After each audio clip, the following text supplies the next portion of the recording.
Hey y'all, it's Thomas Hendricks with Corona 24. We are sitting down with Giulio Bonaccio. He is a music producer, DJ, and watch collector for over 3 decades.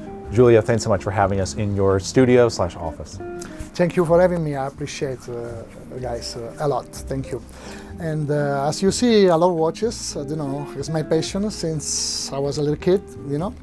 And this passion started with my uncle, 80 years old, to give me a Piaget, and I was intriguing why this watch was like so expensive at that time. Then I started to check it out inside, open the movement and see, and become in my heart, become my passion. Yeah, we see the passion, and we have so many. We have independents, we have some deeper cuts, some vintage pieces, and a lot to get to right here. What do you say we just jump right in, huh? Have you seen this one? It's the which model is this? It's the Omega Speedmaster 125 anniversary for the 125th anniversary of the Omega brand.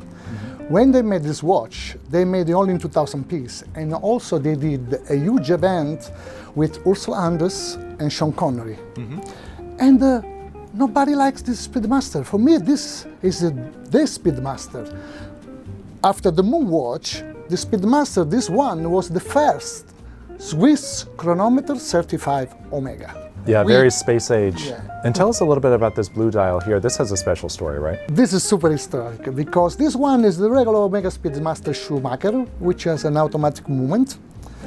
But this one was made specially for the Newman and Haas racing, the karts. When at the time in Daytona they used to win every year. It was like Andretti with Newman and Haas. In 1997 for Christmas, he ordered from Omega these watches, and he gave to the mechanic, to the engineer, to all the team cars. Yep. That's what they called. Yep, everyone got gifted And a it's watch. engraved, as you see, Newman Haas Racing. Newman Haas 1997. Racing, yes. And I love it. This is one of my watch for my collection. I love it.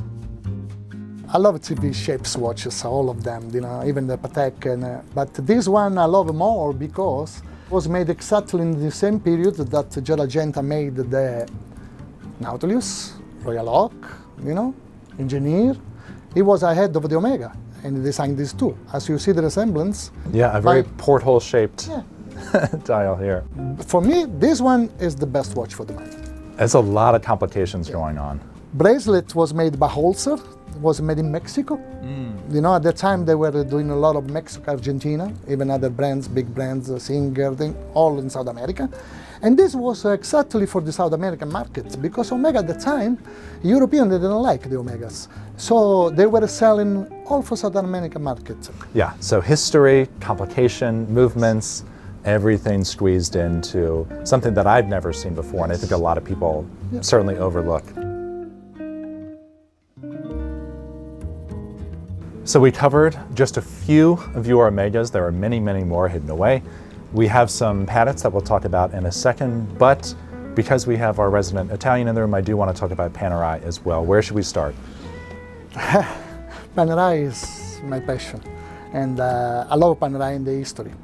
It was born as a watch. Panerai was a system, Guido Panerai and Figli, and from 1860 they used to make all the war stuff, like for sub, for diver. Yeah, a lot of gear. Yes. Then with Angelo Bonatti, they had this beautiful idea to do a 3646 from World War I and II, and do the replica storica, but they made in platinum with the same exactly vintage core that they use in that time. Look at that. This is a Rolex 6118 movement. Look at the Comtesse de Genere finish. Exactly the one they used for the 3646, the first Radiomir made for the diver, for the Marina Militare. So they made a modern recreation with the old the replica Rolex. Storica, they call it historic re-edition, let's say, we say in Italy. But they made only full platinum, 60 piece, and one at the museum. Wow. So for me, this history. And this one in the middle here, it is rare to see a Panerai on a bracelet, especially a bracelet like this. What's going on? This one I my preferred, because this one is like I call the Daytona Panerai, because he has the Panda dial, and the only Panerai that has the zenith movement, El Primero. Yeah, El Primero movement here too, right? all engraved, refinished by Panerai, case titanium, 40mm like the Daytona, and it's one of my preferred. Yeah, so steel and titanium here. This is a lot lighter than the platinum one that we were handling a We second go a ago. different league, but you know, this for me one of the best chronograph Panerai. So you love a collaboration where there's multiple brands Yeah, working of on one course. watch. Tell me a little bit about that. Because you know they used to do that. They used to at the time, one time, even from 1800, somebody used to make the case, somebody used to make the hands, somebody used to make the dial, another the movement, and you assemble. And Yeah, before everything was in-house, there were multiple houses. everything. You know, so if you go back in the past, like the pocket watches, you see there was a unique piece, like designed by the owner goes there and they say, okay, I want this, with this, with this, with this. And they used to make at that time, beautiful. And we have a handful of Patek Philippe watches here as well. Where did you get started with that brand? Patek Philippe, you know, it's a historic brand, as everybody knows, and Patek Philippe is #1 brand. I gotta say that. Yep, know? which one are we looking at here? 5270G, which was the first series. You know, it comes with double back case, triple back case, and this one, it has no tachymeter. So after the 5970, they made the 5270. This is the first series, silver dial, full white gold, also the dial and the hands, blackish, as you see. It was the first series, 42mm, no tachymeter. No tachymeter, yeah. Yes, like the 2499. Yeah, which makes it very clean as well. I mean, there's just one less layer of information there. Yes, well, so for me, this one of the Patek really undervalued and one of the best. We also have another unusual, which I changed the band, you know. It's a pilot watch, so it needs to be with a pilot band, you know. Yeah, there we go. Let's get on the grain. This is the 5524G, also in white gold, with a 2 time zone and date. And I love this one in particular model because the first edition was blue dial. Then the latest batch were made with black dial. So I love this. This has the black dial like the platinum. And what is it about the 5524G that makes it your most worn out of all of these? Yeah, this one because it's like unusual. It's a pilot, it's a big watch, it's nice and readable, and also has a 2 time zone, so I can connect with my family. I know what time is here right away. Yeah, it's a little piece of home on the wrist. Yes.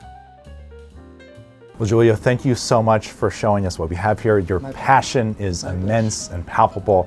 We love to see that, especially in today's market where it's so much about buying and selling, to just get a true fan. Is there anything else that around You know, you it's all about passion. Wait a minute, I get your surprise because I want to hide until the end. Here we are. Pocket watch, huh? Like I said before, we need to understand where we come from to know where we're going.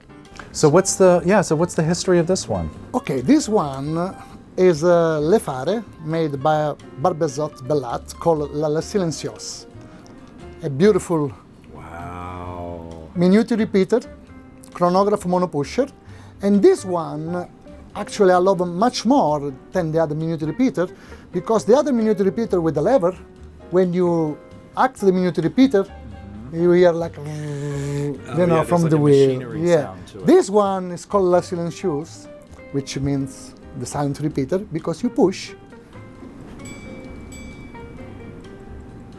you hear just a minute repeater. It's 1896. 1896. It's only what 125 years old and still that's kicking. it. Yeah, that's it. Yeah. Where I sign, I can dig. Giulio, thanks so much for having us on. I'm Thomas Hendricks with Chrono 24 in New York. We'll have more videos coming all the time. Stay tuned for those, and as always, enjoy your watches. God bless.